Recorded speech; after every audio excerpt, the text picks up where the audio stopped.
I didn't mean for anyone to hear me crying in the kitchen. I thought the whole pack was asleep. But the moment the Alpha King stepped out of the shadows and said my name, I knew my life was over.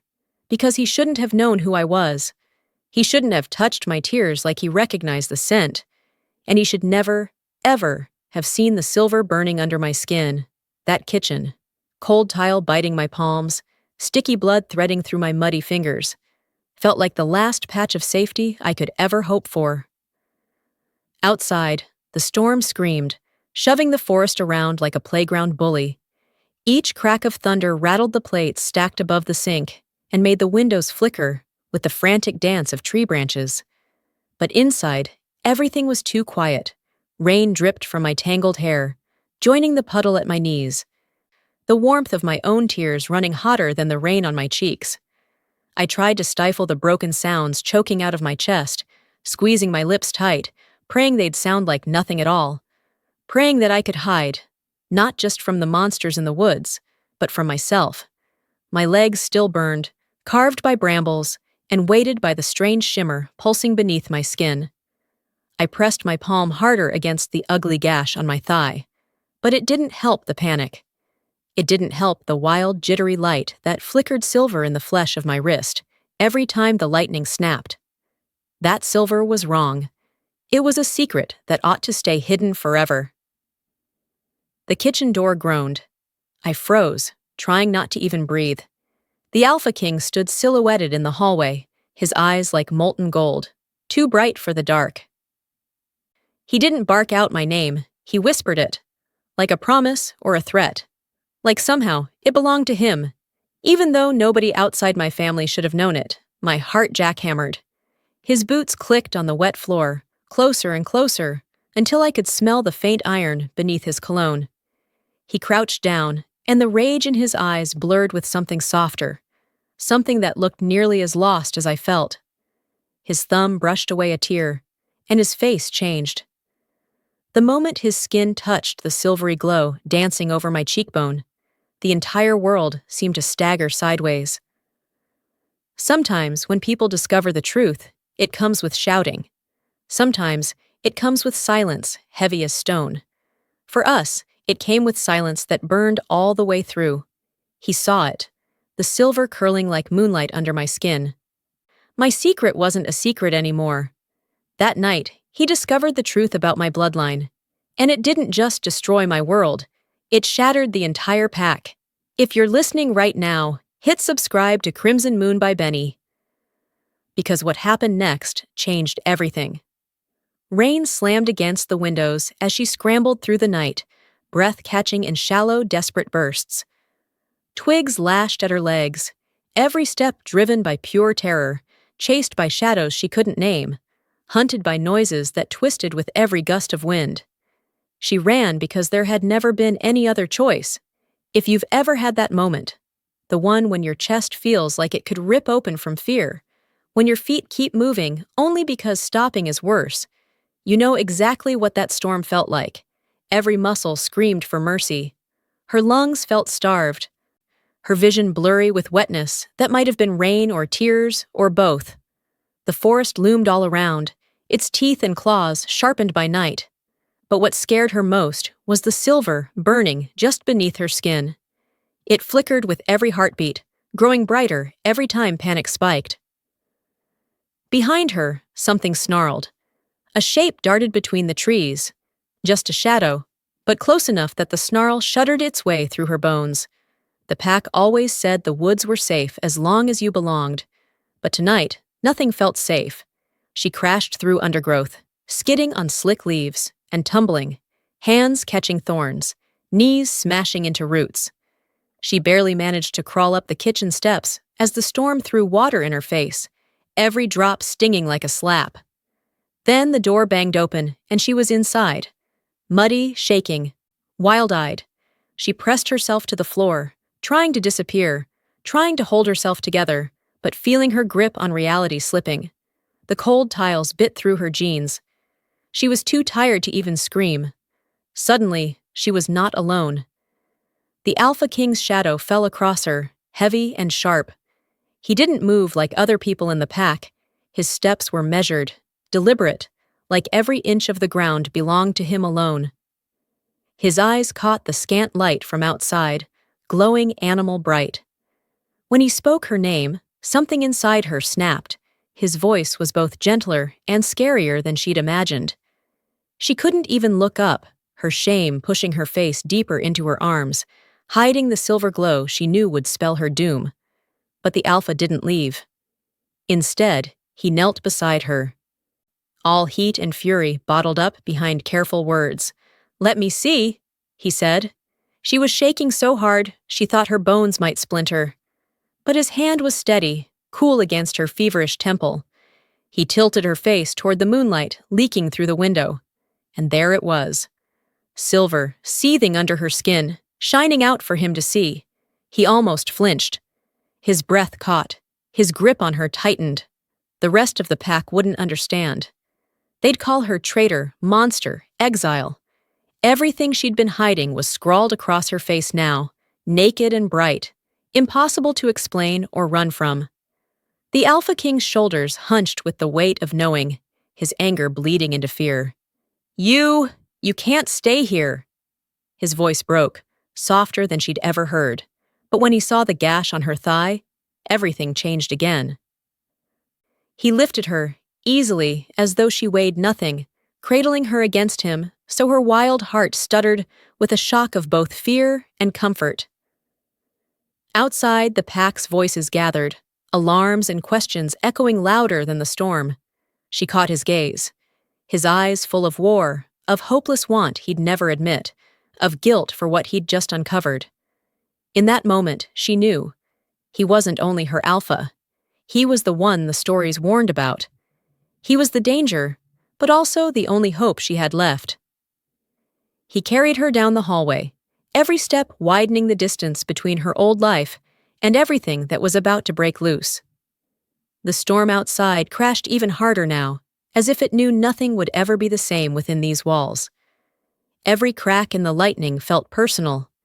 The pack would wake soon, and the secret would spread like wildfire. As the Alpha King strode into the infirmary, his arms full of someone who had never felt allowed to belong, her mind spun with terror. Would he protect her, or turn her in? Was there any safe place left for the wrong kind of magic?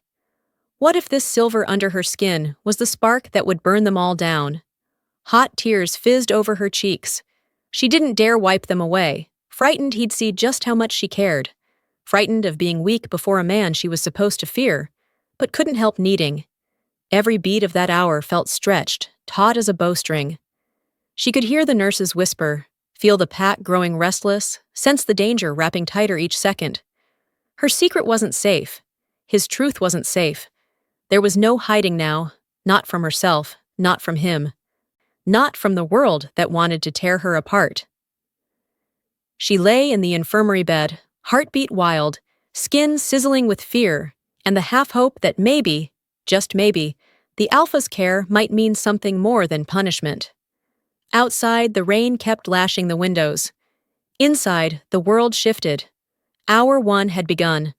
Chaos was coming. But right here, right now, every breath, every shuddering thought belonged to these two people. The girl who ran with silver burning under her skin, and the Alpha King who would have to decide if love was stronger than the laws of his pack. If you want to know what came next, if you care about packs and bloodlines and the secrets that could set the night on fire, keep listening. Because the truth doesn't wait for permission. It doesn't sleep through a storm. And sometimes, when the Alpha finds you crying in the kitchen, everything you thought was safe is over before you even know it's begun. The infirmary smelled like herbs and old wood, that scratchy scent of dried lavender bundles and something bitter steeping in clay bowls. She lay there, eyes half closed, floating in that strange place between awake and asleep where the world feels soft, but your heart still pounds hard enough to hurt. Outside, the storm had quieted to a whisper, rain tapping the windows like cautious fingers. Inside, the fire crackled low, casting shadows that danced across the walls. She could feel the bandages wrapped tight around her thigh, the sting of medicine on her cuts, but none of it mattered as much as the heat of his gaze. The Alpha King sat in the corner, arms folded, eyes fixed on her like she was a puzzle he couldn't solve. He hadn't left, not once. Even when the pack healer murmured that he should rest, he stayed, silent as stone, watching the silver flicker beneath her skin every time her pulse jumped. She didn't know if that made her safe or doomed. When her eyes drifted shut, the memories came flooding back, sharp and cruel as broken glass. She remembered being 8 years old, standing in the pack's great hall while the other children laughed. They called her names she didn't understand yet, names that made the adults look away. Her father, the beta, never defended her. He just stood there, jaw tight, like he was ashamed of something he couldn't speak aloud. She remembered being 12, scrubbing floors in the pack house while her stepsisters wore pretty dresses and danced at the festival. She remembered the whispers. Why does she live here if she doesn't belong? She remembered the loneliness, thick as fog, pressing down on her chest every single night. And she remembered the day her power first showed itself. It was summer, and the younger wolves were playing too rough near the river. One of them, a boy barely 6, slipped on the rocks and went under. The current grabbed him, pulling him toward the rapids, and nobody could reach him in time. She dove in without thinking, her hands reaching, and then, light. Silver light bursting from her palms, wrapping around the boy like a glowing rope, pulling him back to shore. Everyone stared. The boy's mother screamed.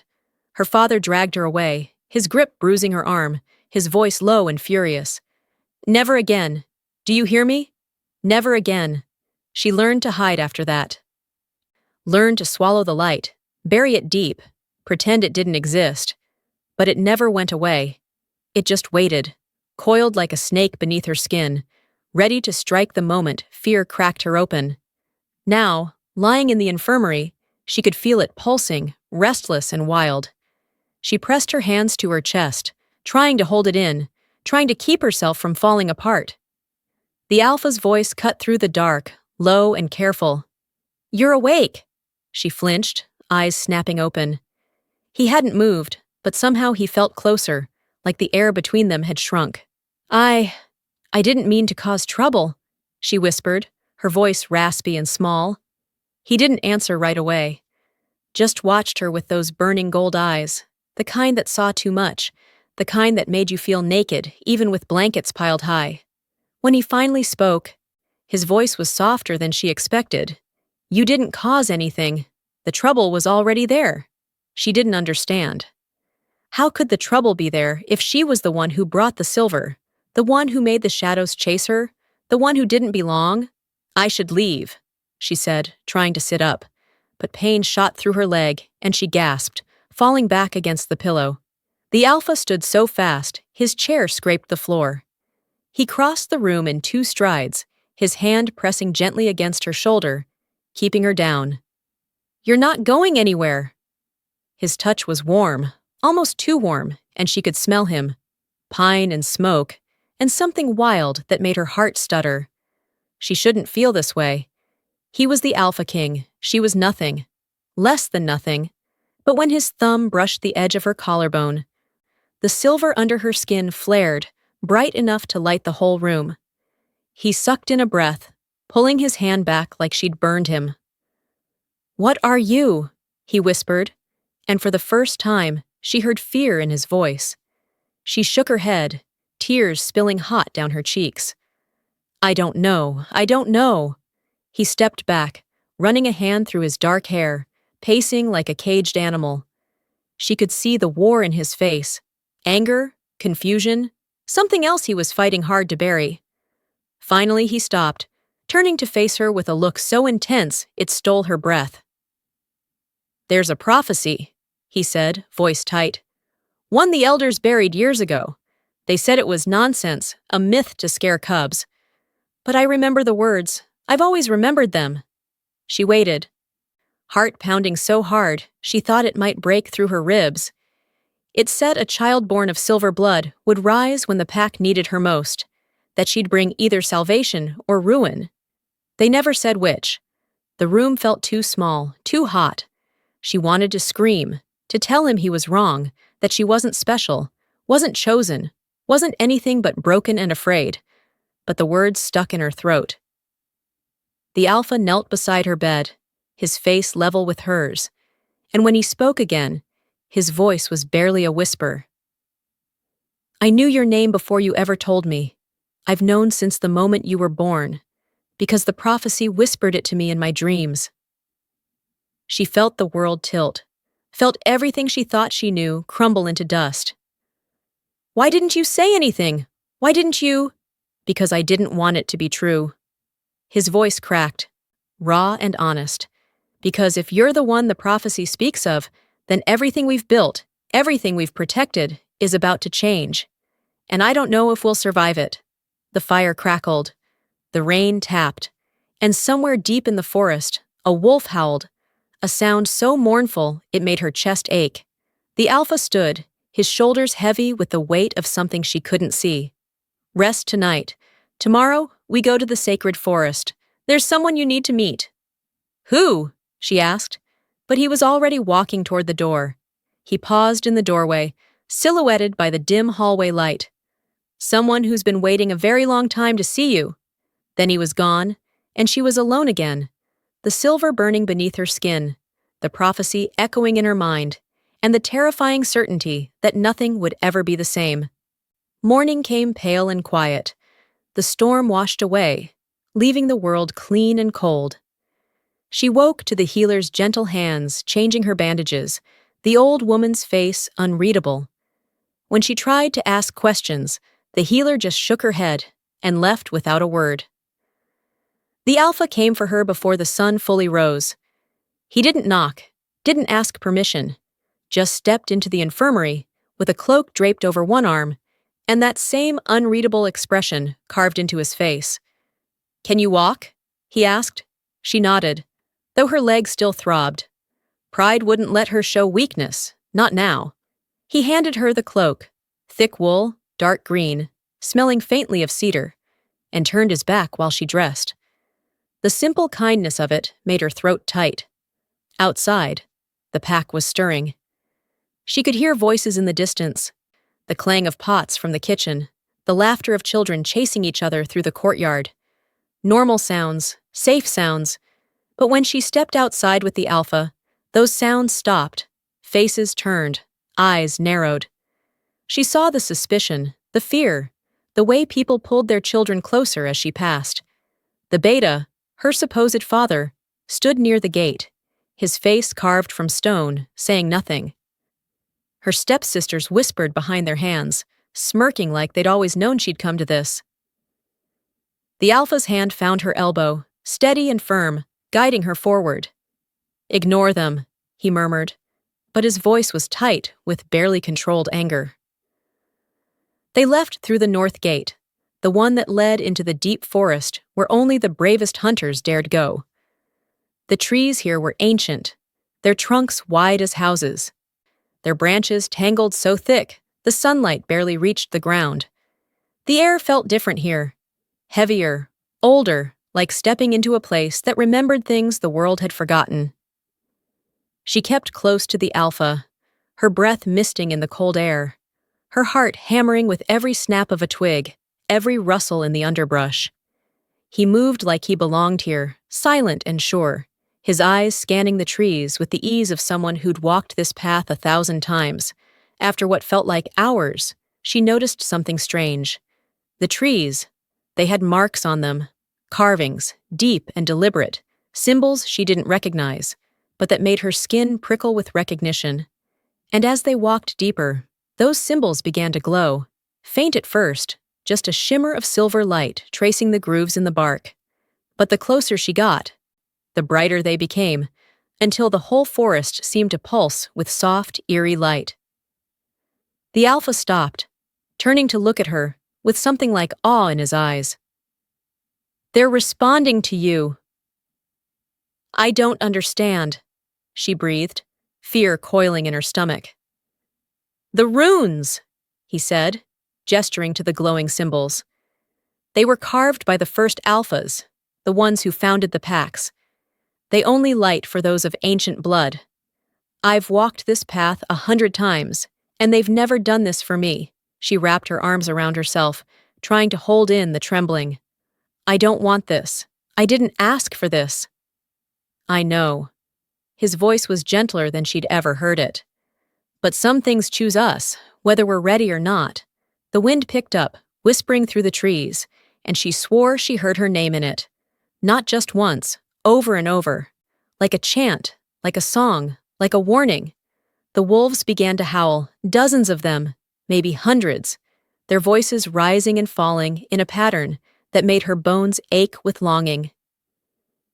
The alpha took her hand, his fingers warm and strong around hers. We're close. They stepped into a clearing where the light fell in strange, slanted beams, illuminating a circle of standing stones covered in moss and lichen. In the center of the circle stood a woman. She was impossibly old, her skin like crumpled parchment, her hair white as fresh snow, but her eyes were sharp and clear, glowing with a light that matched the runes. She wore robes that seemed woven from mist and shadow, and when she saw the girl, her entire face transformed. The child of silver blood? The old woman whispered, her voice crackling like dry leaves. You live! The girl wanted to run, wanted to turn and flee back through the forest, back to the pack, back to the safety of being nobody. But her feet wouldn't move. The seer crossed the clearing in slow, deliberate steps, reaching out with trembling hands to touch the girl's face. The moment their skin met, the world exploded with light. Images flooded her mind. Flashes of people she didn't know, battles she'd never fought. A woman with silver hair standing atop a mountain, flames rising from her palms.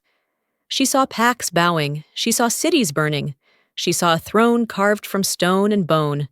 And she saw herself, older, stronger, eyes blazing with power she couldn't comprehend. When the vision broke, she was on her knees, gasping, the seer's hands still cupping her face. You carry the blood of the silver alphas, the seer said, her voice ringing with certainty. The lineage that was thought extinct. They were the first, the most powerful, the ones who walked between worlds. And you, child, are the last of them. No, the girl choked out, shaking her head violently. No, I'm nobody. I'm broken. I'm cursed. You are everything they feared you would be. The seer's grip tightened. And everything they need you to become. The alpha stepped forward, his face pale. The prophecy is already in motion, the seer cut him off. The moment she set foot in your pack, the moment you recognized her, the moment the silver awakened in her veins, it began. And now, there is no stopping it.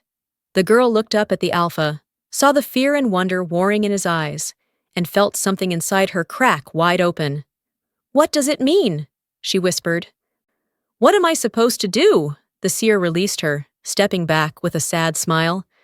You must survive, child, because the darkness that destroyed your ancestors is rising again, and this time, you are the only one who can stop it. Thunder rumbled in the distance, even though the sky was clear.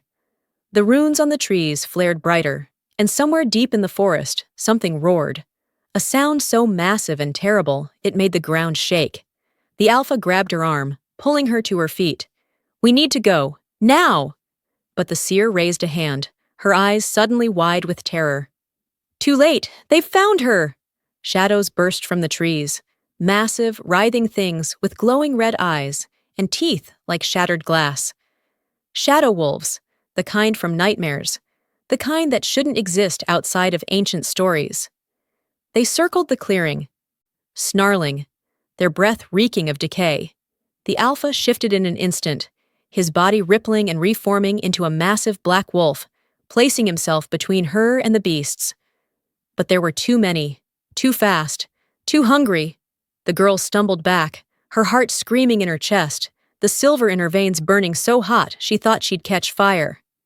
The shadow wolves lunged, and the alpha met them with fangs and fury, but she could see he was outnumbered. Run!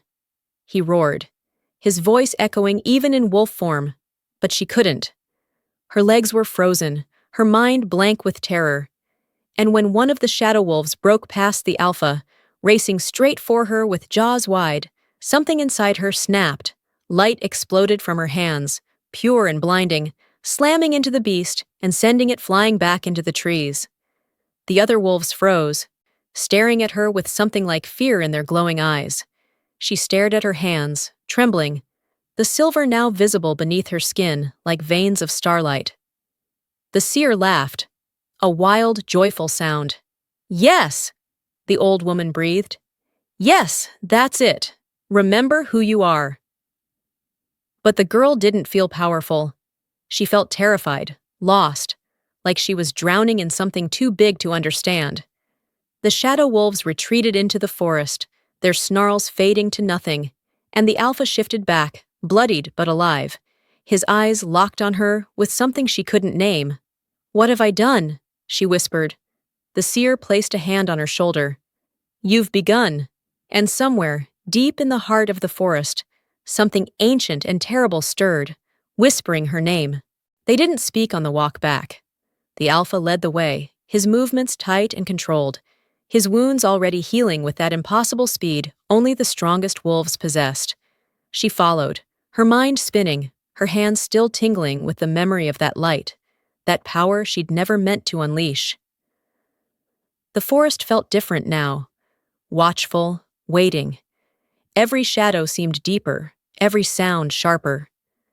She kept her arms wrapped tight around herself, trying to hold in the trembling, trying to pretend she was still the girl who scrubbed floors and didn't matter. But that girl was gone, burned away the moment the silver had burst from her skin. When they reached the pack gates, the sun was setting, painting the sky in shades of blood and gold. The guards stared as they approached, their faces tight with something between fear and disgust. One of them, a young wolf she'd known since childhood, actually stepped back when she got close, like she might contaminate him.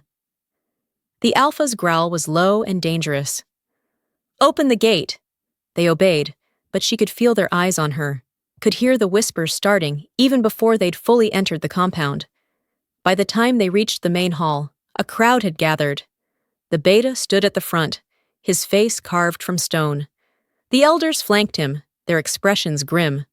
Her stepsisters lurked at the edges, whispering behind their hands, their eyes glittering with malicious delight. "What happened?"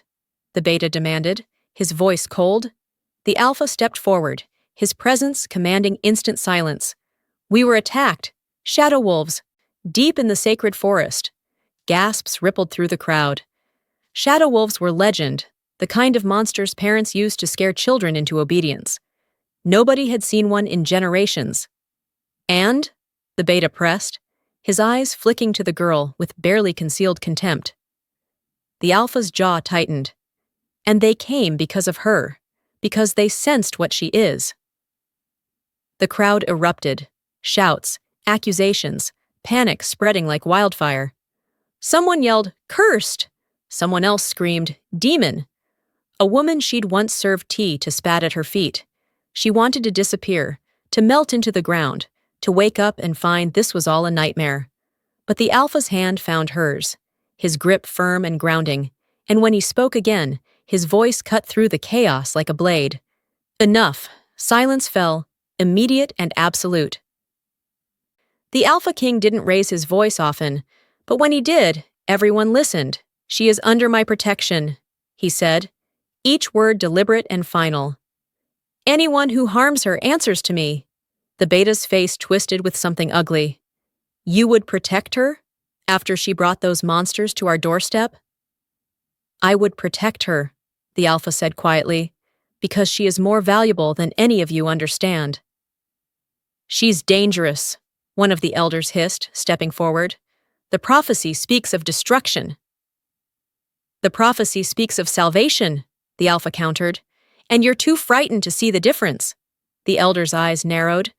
"You're blinded by something other than wisdom, Alpha. We all see it." The implication hung in the air, thick and poisonous. The Alpha's hand tightened around hers, and she felt the tremor of rage running through him. "Careful," he said, his voice dropping to a growl. But the damage was done. She could see it in the faces around her. The suspicion, the accusation, the belief that somehow She'd bewitched their alpha, turned him against his own people. Her stepmother pushed through the crowd, her face a mask of false concern. Perhaps it would be best if she left, for everyone's safety. Murmurs of agreement rippled through the hall. The beta said nothing, his silence louder than any condemnation. The alpha's eyes blazed. She stays! For how long? The elder demanded. Until more of those creatures come? Until they breach our walls and slaughter our children? I didn't summon them! The words burst from her before she could stop them, raw and desperate. I didn't ask for any of this. The crowd fell silent, all eyes turning to her. She felt naked under their stares, exposed and small. Then what are you? Her stepsister called out, her voice dripping with false sweetness. Because you're certainly not one of us. The truth of it hit like a physical blow. She'd never been one of them, never would be. She was the outsider, the mistake, the thing that didn't fit. The alpha pulled her closer, his body a shield between her and the crowd. This meeting is over. Everyone out. Nobody moved. Now. His alpha command rippled through the room, irresistible and absolute. The pack filed out slowly, reluctantly, their eyes never leaving her.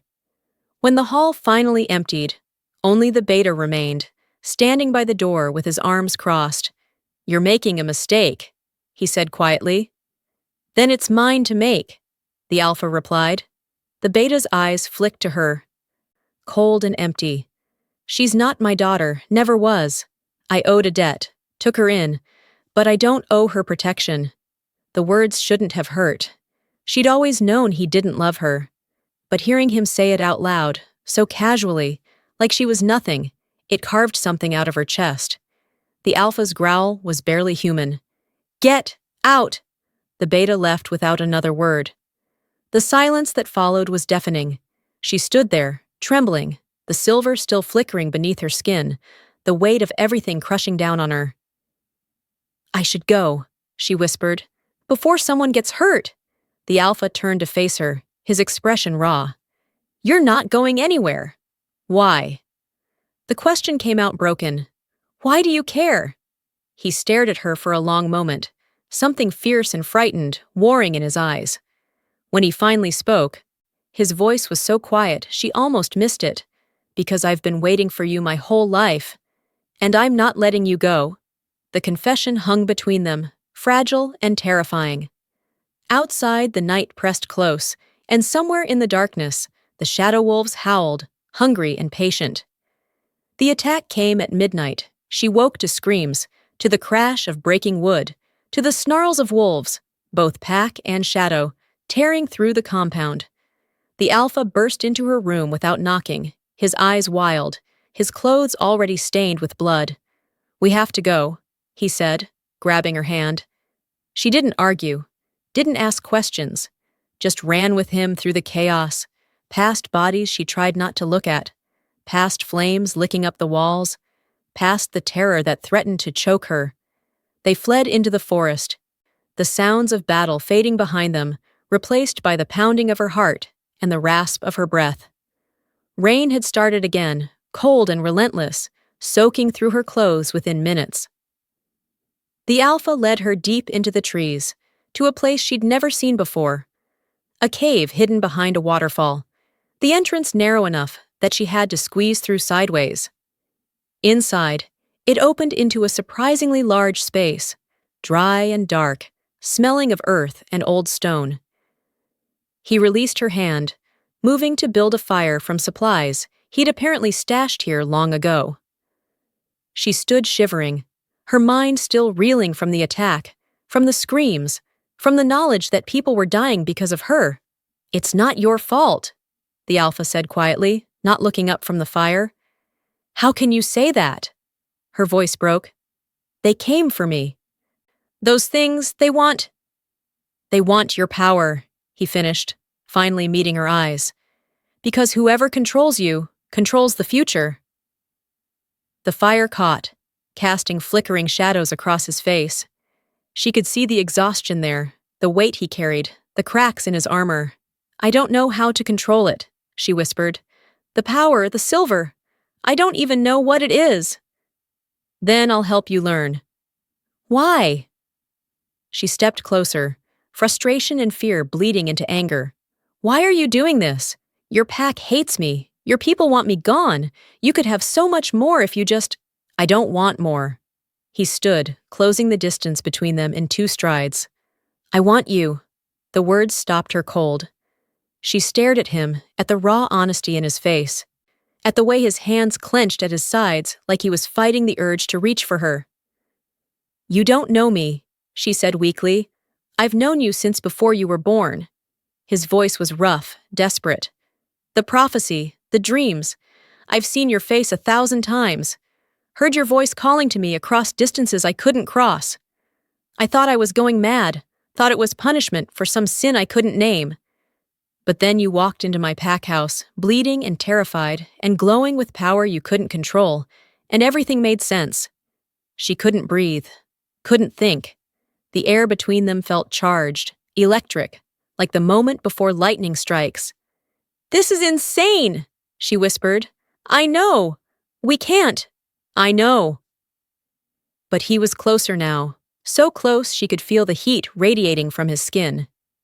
Could see the gold flecks in his dark eyes. Her hands were shaking as she reached up to touch his face, her fingers tracing the line of his jaw. He closed his eyes, a shudder running through him at her touch. If you keep doing that, I won't be able to stop. Then don't. The kiss was inevitable, fierce and desperate, and tasting of rain and smoke. His hands tangled in her wet hair, pulling her closer, and she melted against him, every nerve in her body singing with recognition. This was what the prophecy had whispered. This was what her soul had been searching for. When they finally broke apart, both breathing hard, his forehead rested against hers. We're going to break each other, he murmured. I know, she said, echoing his earlier words. And I still won't let you go. They spent the night in that cave, talking in hushed voices, sharing stories they'd never told anyone else. He spoke of his childhood, of the weight of becoming alpha so young, of the loneliness that came with power. She told him about the years of being invisible, of the ache of not belonging, of the fear that something inside her was fundamentally wrong. As she cleaned the cuts on his arms from the battle, their fingers brushed, their breath mingled, their hearts beat in sync. He told her about the night his father died, about the responsibility that crushed him. She shared dreams she'd had since childhood, visions of white wolves running beneath a silver moon, of flames that healed instead of destroyed. I see them too, he confessed. The white wolves. I thought they were just nightmares. Maybe they're memories, she said softly. From a time before. Their lips nearly met again.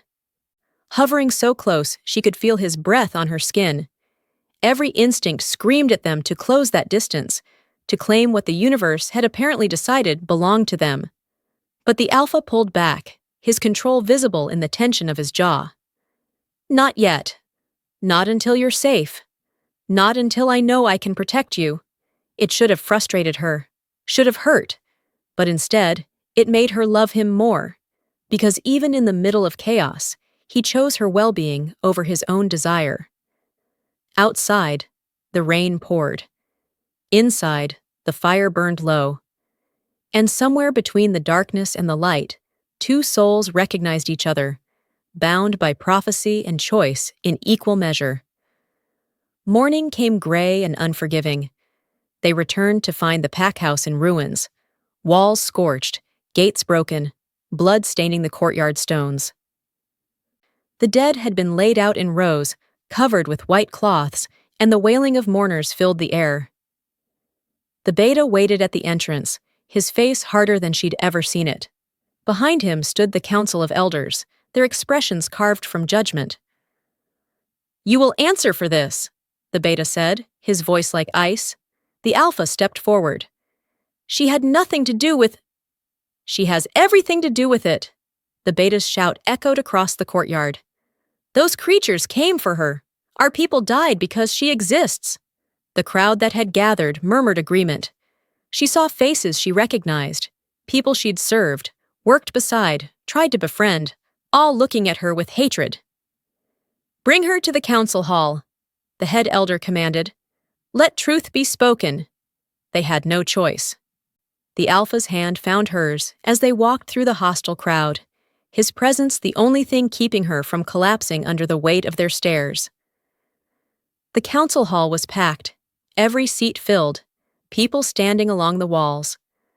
The elders sat on a raised platform, the beta among them, his face unreadable. The head elder rose, her voice ringing out clear and cold.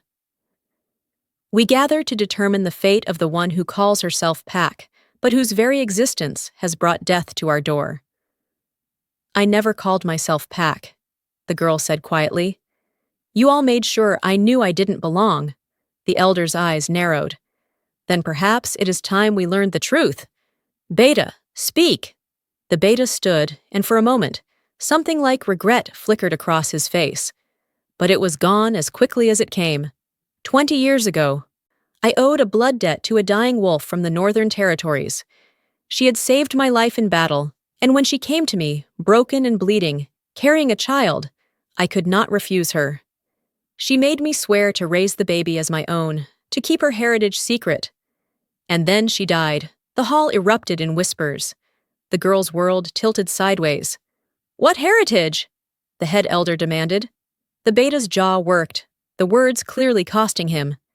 She claimed the child carried the blood of the Silver Alphas, the extinct house that ruled before the current packs were formed. Silence. Absolute crushing silence. Then chaos. Shouts, accusations, panic spreading like wildfire. The girl couldn't breathe, couldn't think, her mind reeling from the revelation.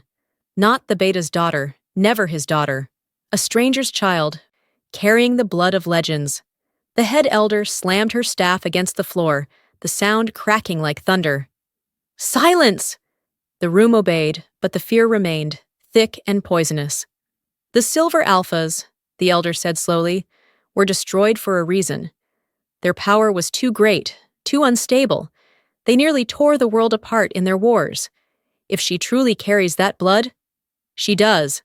The seer's voice rang out. The old woman stood at the back of the hall, leaning heavily on a gnarled staff, her eyes blazing with certainty. The crowd parted as she walked forward, her presence commanding respect even in the midst of chaos. I have seen it with my own eyes, the seer continued. Touched her bloodline with my gift. She is the last of the Silver Alpha line. And the prophecy is clear. She will either save us all, or destroy everything. Then we must choose safety, one of the elders said, his voice shaking. We must remove her, exile her. Before what? The Alpha's voice cut through, sharp as a blade. Before we become so frightened of possibility that we murder an innocent girl? She's not innocent, the beta said quietly. She's a weapon, one we can't afford to have aimed at us. The Alpha turned on him, fury radiating from every line of his body. You raised her, you claimed her as daughter, and now you would throw her to the wolves? I did my duty, the beta said. Nothing more. The girl felt something inside her break. All those years of trying to earn his love, his approval, his simple acknowledgement, and she'd never had a chance. She was just a debt to be paid, a burden to be endured. The silver beneath her skin began to burn. Responding to her anguish, she tried to push it down, tried to stay calm, but the pain was too much, too deep. I never asked for this, she said, her voice trembling. I never wanted to be special or powerful or dangerous. I just wanted to belong. The head elder's expression softened, just slightly. Child, what you want and what you are may not align. The question before us is, what do we do with you? You do nothing, the Alpha said, his voice absolute. She is mine to protect. And if we refuse? The Beta challenged. The Alpha's eyes flashed gold. Then you challenge me, here, now, and we settle this the old way. The hall went deathly silent. A challenge to the Alpha was a challenge to the death. But before the Beta could respond, the girl stepped forward, her voice stronger than she felt. Stop, all of you. Just stop. She looked at the Alpha, at the determination in his eyes, at the love he'd never quite spoken aloud. Then she looked at the council, at the pack, at the people who'd never wanted her. "I'll leave," she said. "I'll go, and your pack will be safe." "No." The alpha's voice was raw. "It's the only way," she said, tears streaming down her face. "I can't let you tear yourselves apart because of me." But as she spoke, the silver inside her surged, responding to her grief, her fear, her desperate need to make things right. Light burst from her skin, flooding the hall, and everyone gasped, recoiling. When the light faded, the girl stood at the center of a circle of scorched stone, her entire body glowing with power she could no longer contain. "I'm sorry," she whispered. "I can't control it." The head elder stared at her, something like wonder replacing the fear. "The prophecy," she breathed. "It's not about what you might become, it's about what you already are." And somewhere deep in the earth, something ancient stirred, answering the call of silver blood, ready to rise and reclaim what had been lost. They locked her in the old stone tower at the edge of the compound, the one used for prisoners in exile. The Alpha fought them every step, but even he couldn't defy the entire council when they voted unanimously for her containment. She sat on the cold floor, arms wrapped around her knees, the silver still pulsing beneath her skin like a second heartbeat. Through the narrow window, she could see the forest, dark and waiting. Night fell, and with it came the attack. This time, there were no shadow wolves. This time, it was an army, hundreds of rival pack wolves, led by an alpha she'd never seen, his eyes burning with ambition and greed. They breached the walls in minutes, their strategy brutal and efficient. From her tower, she could hear the screams, the clash of battle, the desperate howls of her pack trying to defend their home.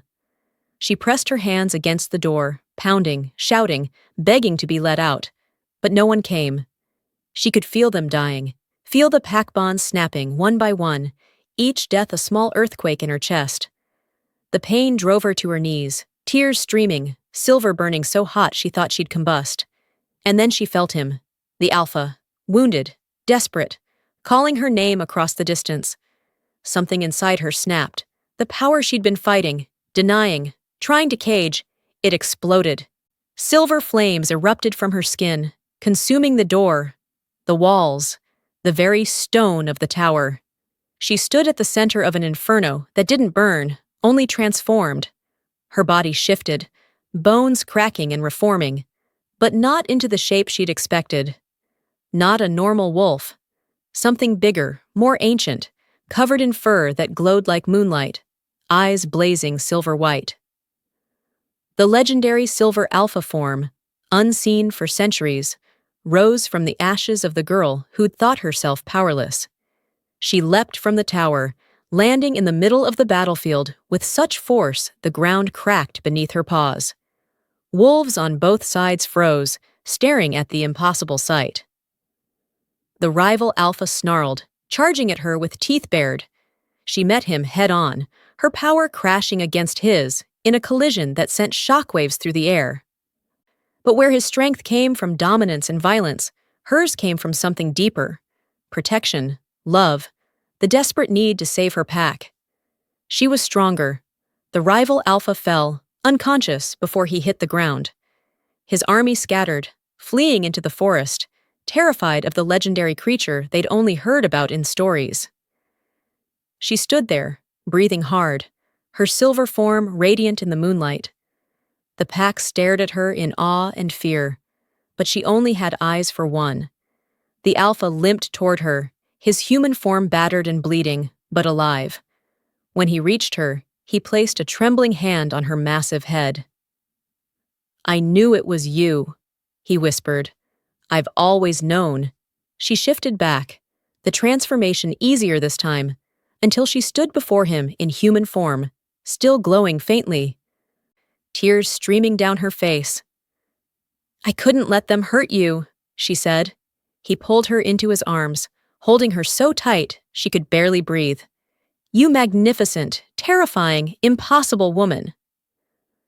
Around them, the pack slowly knelt, not in fear, but in recognition. The prophecy had been fulfilled. The Silver Alpha had returned, and everything had changed. The battlefield fell silent, the wounded tended to, the dead honored. She stood at the center of it all, no longer the girl who scrubbed floors, no longer the outsider who didn't belong, but the victory felt hollow. She could see the uncertainty in their eyes, the question they were all too afraid to ask. What now? The Alpha found her standing at the edge of the forest, staring into the darkness. He didn't speak, just stood beside her. His presence a comfort and a question all at once. "They still fear me," she said quietly. "They fear what they don't understand. Give them time." "And if time isn't enough?" He took her hand, his thumb brushing across her knuckles. "Then we build something new. Together." She wanted to believe him, wanted to believe that love and power could coexist, that she could be both who she was and what the prophecy demanded. But deep in the forest, something stirred. The seer appeared from the shadows, her face grave. "You've done well, child, but this is only the beginning." "What do you mean?" the Alpha demanded. The seer's eyes were ancient and sad. "She is not the only one." The Silver Alpha bloodline was vast, scattered across the world when the purge came. Some survived, hidden, waiting. And now that she has awakened, they will feel it. "They will come." The girl's blood ran cold. "Come for what?" "For you. For the power you represent. Some will want to join you. Others." The seer's voice trailed off. "Others will want to destroy me," the girl finished. The seer nodded. "The war you just fought was a skirmish. The true battle is yet to come." A tremor shook the ground, subtle but unmistakable. In the distance, wolves howled. Not pack wolves, not shadow wolves, but something else entirely. The Alpha pulled her closer, his jaw set with determination. "Then we'll face it. Together." She looked up at him, at the man who'd risked everything for her, who'd seen the worst of what she could become and chosen her anyway. "Would you have chosen me?" she asked. "If the prophecy hadn't forced your hand?" He cupped her face, his eyes blazing with certainty. "Every single time, in every life, every world, every possibility, I would choose you." The words should have comforted her, should have filled the hollow place in her chest. But as another tremor shook the earth, as the whispers in the forest grew louder, she knew the truth. This wasn't an ending. It was a beginning. And somewhere out there, in the darkness beyond the packlands, something ancient and terrible was waking. Something that had been waiting for her to claim her power, to reveal herself. The seer's voice was barely a whisper. "She is not the only one."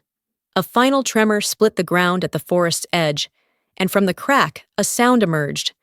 Not a howl, not a growl, but a laugh. Cold and cruel and patient. The Alpha's grip tightened. "What was that?" The seer's face was pale. "The beginning of the end. Or the end of the beginning. Even I cannot see which."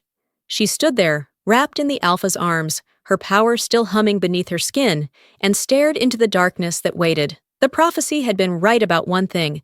She would either save them all or destroy everything. The question was, which would it be?